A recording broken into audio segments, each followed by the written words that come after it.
Viewers witnessed explosive scenes this week in I'm a Celeb, South Africa, as actor Adam Thomas locked horns with former footballer Jimmy Bullard. Now, here's a quick reminder.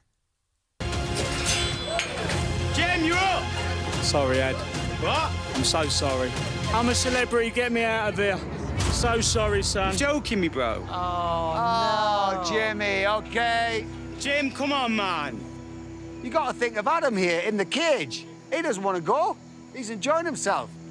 I'm so sorry, Ed. Don't do this, bro. Come on. Sorry, Ed. Why, Jimmy, you OK? Jimmy, man, come on, bro.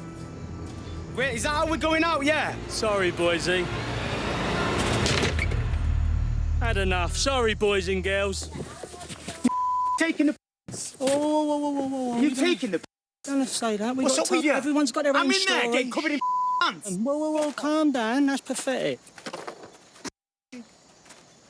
So what are we doing now? We're going to get you all out. Getting out? Now, the whole ordeal left us wondering how to deal with those people who rub us up the wrong way. And here to discuss just that is life coach and author Mark Fennell. Hey, Mark, good to see you. What do you do in a situation like that? Because for me, Adam Thomas's reaction was appalling. Yeah, and the bottom line is chaos is contagious, but so is calm. So however we react in that moment is probably what's going to define the outcome. So if you can just remember in a situation, even if you're feeling that kind of triggered or pushed over the edge or that's not what I would have done, take a breath and bring calm to the table, because that's only when you can see a resolve. When you bring the chaos and the anger and the frustration and so forth, that's when you're going to see that things aren't going, it's going to prolong it, it's going to blow it up bigger than it needs to be. So yeah, I always think calm is contagious, but so is chaos. And if you go in with that calm approach, for that moment, just taking that 2-second gap between you and your response, and it helps you kind of control yourself. But a lot of people don't take that space. You know, we're human, we're not all ideal. But in an ideal world, yeah, you don't want to flip over that edge, because that is just going to blow it up nuclear.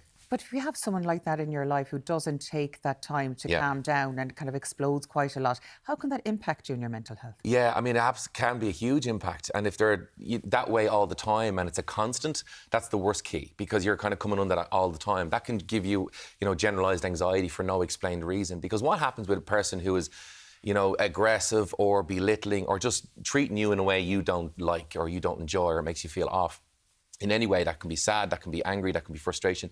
But when someone triggers you into a state of an unhealthy, constant negative response, what that does then for your mental health is you start to get unease around that person, you start to get anxiety, because your amygdala goes, this is a threat, how do we deal? And we don't know how to deal, but we know when we're around that person. So what happens is you become hyper-vigilant, you can be hypersensitive, and you can become then, if you're dealing with a boss like that, for example, you can't back chat to them, you can't really stand up for yourself initially, but then you come home, then you can kind of take it out on the family, take it out at home, and that's the problem as well. The biggest thing I would say is, if you're under or coming under someone like that, the big thing is openly and honestly ask yourself, okay, I need to deal with this. I can't let this just continue, because it can be soul destroying. Like, particularly if someone's narcissistic or egotistical or manipulative, being under that on a constant is going to wear you thin. So you have to just stay, okay, I see it, observe it, what can I do about it? That's the first piece, self-awareness for sure, absolutely. Because a lot of us as men don't as well admit it. We put it under the carpet until it bubbles up one day and it comes out of nowhere. And sometimes when it comes out, it comes out pressure cooker style. Explosion. Yeah, exactly. But, and in instances like the one you've described, where there could be somebody at work who's just loading pressure on and belittling day after week after week, or in some instances, it's fine for a couple of weeks and then off it goes again. Yeah. Sometimes you have to approach that, and sometimes you need to be heavy-handed yourself. And there's a way to approach it. So if you think of it this way, curiosity is the key, not confrontation. Because if we go in and say, I don't like the way their amygdala, their body gets onto the defence straight away. And if they're kind of a toxic person, it's going to get their back up. They're going to say, how dare you? Oh, and they might reverse it. And they might start making out you're the problem, or you're too sensitive, or you're overreacting, or you didn't understand, oh, that was only a joke. They might then try and flip the script and make you out to be the problem. But if you respond with curiosity and say, you know the way, for example, in that story, you know the way you got annoyed with me? You know the way you were getting frustrated with me? Why was that? Now, we all can conclude why they were annoyed. It wasn't what they wanted to happen that happened. And they'll explain, because blah, blah, blah, blah, blah. And the reason I say curiosity, because when a person feels listened to, they're less likely to attack you, because they now think, oh, this person actually listens to me. This person actually wants to know what I have to say. There's a line in the sand with this. Because some people will just want to tell you what they say, won't want to hear what you think, and will try and dominate you. So you have to respond with curiosity, not confrontation. And then the power of the pause. You know, we all talk about this in communication. Whenever I'm doing corporates, I always teach them the power of the pause is a powerful thing. Whenever someone says something that hurts you, offends you, or you're not happy with, pause for just those couple of milliseconds. Just take that breath, regulate the nervous system, just that little second, and then respond. So if they say something you're not happy with, just going to go, because silence is very powerful. And it makes the person then reflect on what they've just said. So what you do is you react with curiosity, not confrontation, power of the pause. And then what you do is say, well, look, I understand why you got annoyed. Show the understanding piece. But I don't accept you punching a wall. I don't accept you shouting. I don't accept the name calling. You wouldn't want anyone to speak to you like that, I'm sure. And the same rule applies for me. I don't want anyone to speak to me like that. And when you get to that level, if they listen, great. If they don't, it may need a boundary. And that boundary could be just distance. That boundary will be, this conversation's over if you keep going that way. But that's how you end it. Decide on what boundary now is necessary. That's all very well if you're keeping your cool as well, but if someone riles you up completely the wrong way, it's hard to keep your head about it. Absolutely, it is. But if you lose the head, you will lose the argument. No one wins, essentially.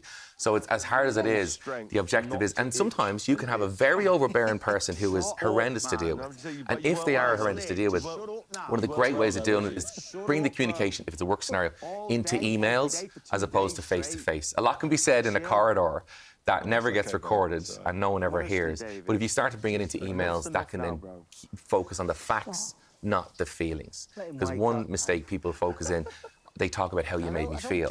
And that's not a good thing to do. I know That's this. subjective and whatever Yeah, day because the or person mood goes, you're well, your feeling, feelings aren't, that's wrong, or that's a misconstrued, or you're not understanding.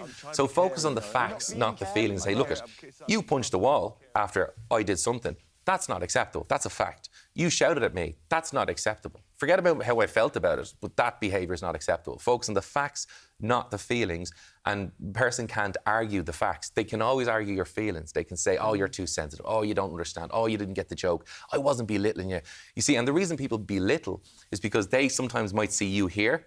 And in order to feel, so they will put you down in order for them to feel better about themselves rather than confront themselves. So sometimes that bad behaviour is down to insecurity. It's massively down to insecurity, Martin, and that's so true. A lot of the time, the bully is the most insecure person in the room. The narcissist is the most insecure person in any given room. And what they do is, to prop themselves up, is they pull you down. And they'll do that, not even directly. Sometimes you might have someone who's covert. They'll use other people to do it. So they'll kind of send their message through other people to get you. It's called triangulation. It's when you have a person here, their allies, and both are attacking you. OK. What do you do if the narcissist or the bully is in your family? This is the most difficult, and it's probably one of the most common DMs I get, because when I share this stuff online, it's the DMs that light up, not the comments. Because people say, I have this with my mother-in-law, or I have this with my brother, or et cetera, et cetera. When it's your family, the first thing is you start with like I say, you start with the calm, power of the pause. You talk about the facts, not the feelings. Now, if it's an in-law and they're your in-law, you're not the one to communicate that to them. It has to be your partner, because that's their original family, so to speak. If you're going to be the big bad wolf, and the narcissist, particularly if it's an in-law, will use that against you and say, who do they think they are coming in here, rocking the boat? So you've got to be a united front. But when it is family, you can't. I'm not in the belief of cancel culture. If someone's mean to you, just cut them off. I'm not in a belief in that. I always think you go as far as you can with someone, but there does come a time where you may have to cut them off. Yeah. So, but don't just jump on that straight away. A lot of people say, oh, that's a good look to them. Maybe there's a way to resolve it. If they are narcissistic, though, chances are you're never going to change them. So you do have to say, look, let's limit our time. One of the things I say to people is this: don't decide what time you're going. Focus more on when you're going to leave. Because if you kind of say, right, we'll go at 8, but we're leaving at 9, that means the kids have seen the grandparents or whatever it might be, but you're not there too long. Yeah, I know. Look, you can choose your friends, but you can't choose your family. No, you can't. And sometimes that's the problem. Well, you know what I mean? Sometimes you might do a trade. I don't know. Anyway, we'd love to hear your thoughts on it. You can get in touch with us. QR code is there.